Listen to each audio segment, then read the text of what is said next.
Сәлем достар, мен есімім Облысының Леспек қызы, кардиолог.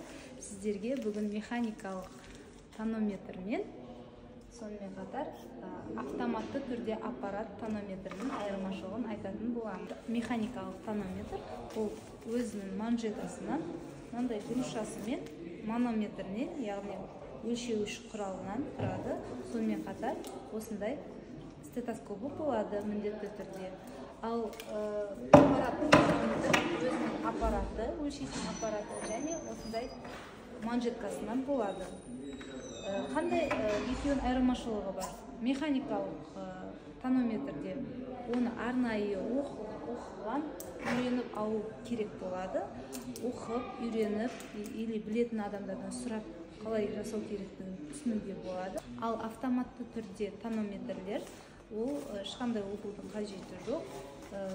Жүрек тұсына қойып, жоғарғы білекке қойып, бір ғана кнопканы басу арқылы, яғни тез өлшеп алуға болады.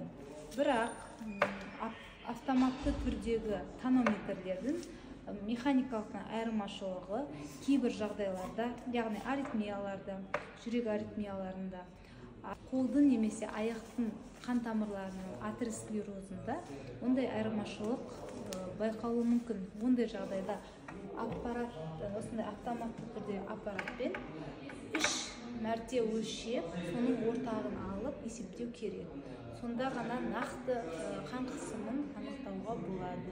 Механикалық аппарат тонометрдің тағы бір айырмашылығы ол көрсеткіштің автоматты түрде өлшейтін аппарат тонометрдің көрсеткіші механикамен салыстырғанда 5-10 мм сынап бағанасына жоғары көрсетілуі.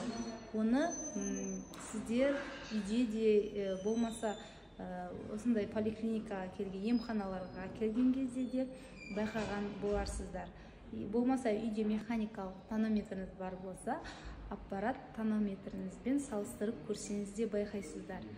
Ақпарат пайдалы болса, лайк басып, комментарий жазуды ұмытпаңыз.